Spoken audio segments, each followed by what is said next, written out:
You have now seen opinions on the Marcellus Shale topic from one side, the people who view it as a negative topic and are going at great lengths to prevent this issue from taking over the city.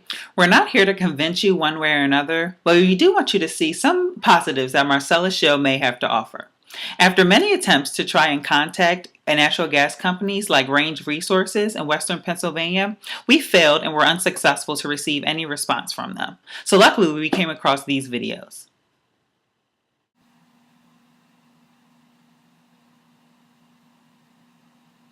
On Tuesday, April 17, 2010, Democratic candidate for Governor Dan Honorato toured the Pennsylvania College of Technology's Marcellus Shale Education and Training Center in Williamsport. For voting applications, we have 3 robots from 3 various manufacturers. Again, After the tour, Honorato held a brief press conference in which he laid out his vision for the development of the natural gas drilling industry in Pennsylvania. His main theme? The great economic gains that could come as the result of expanding gas drilling have to be balanced against the risk the activity poses both to the environment and local infrastructure.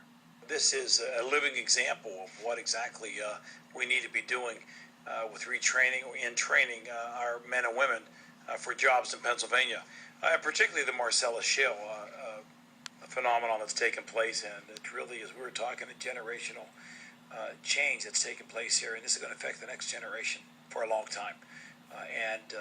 The Marcellus Shale is one of those industries that we get one chance to get it right.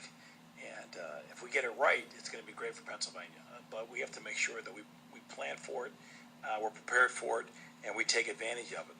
As I run for governor, today's 11 weeks until the election, and I crisscross the state, one of the themes of my campaign is focusing on making sure that both tech schools, colleges, 4-year degrees, community colleges, that curriculums match the needs of our companies.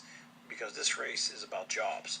And when you're looking at over 9% unemployment in the Commonwealth, jobs will be the focus of my campaign and of my administration.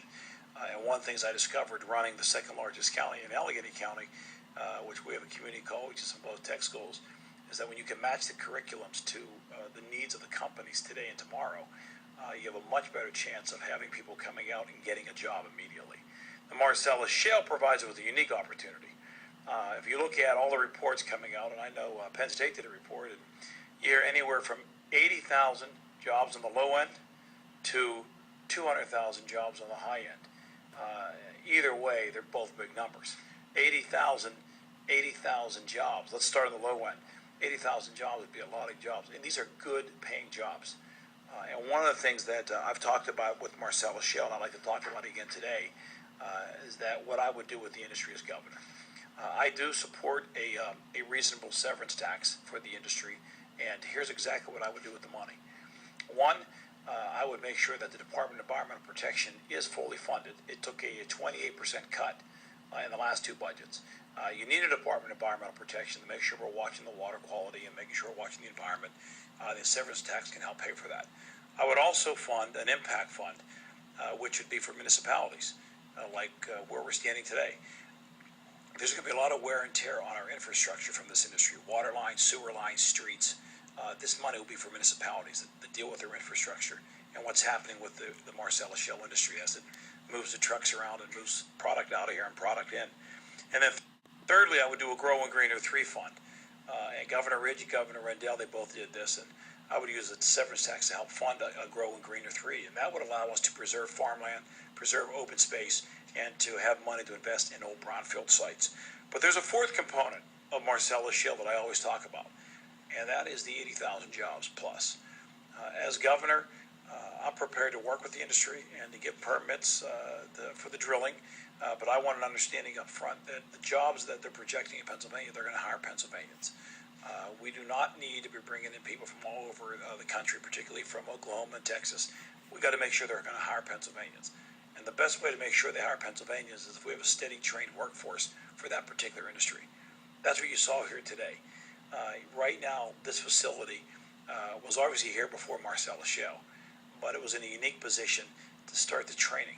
And if you go through here and you look at the young men and women that are being trained, and you see the coordination between the Pennsylvania College of Technology and the Marcellus Shale companies, so that there is a connection between the curriculum and the jobs that are out there.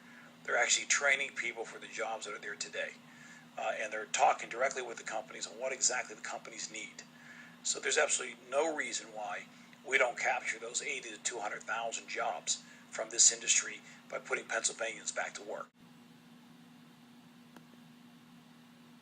Well, really, it's a discovery because it shows the resources that we have here right in our state, and this is a national problem. But here in Pennsylvania, we have this large Marcellus Shale natural gas pocket that really can produce a large amount of natural gas to really help us become energy independent. I think that we definitely need to further explore drilling for the Marcellus Shale.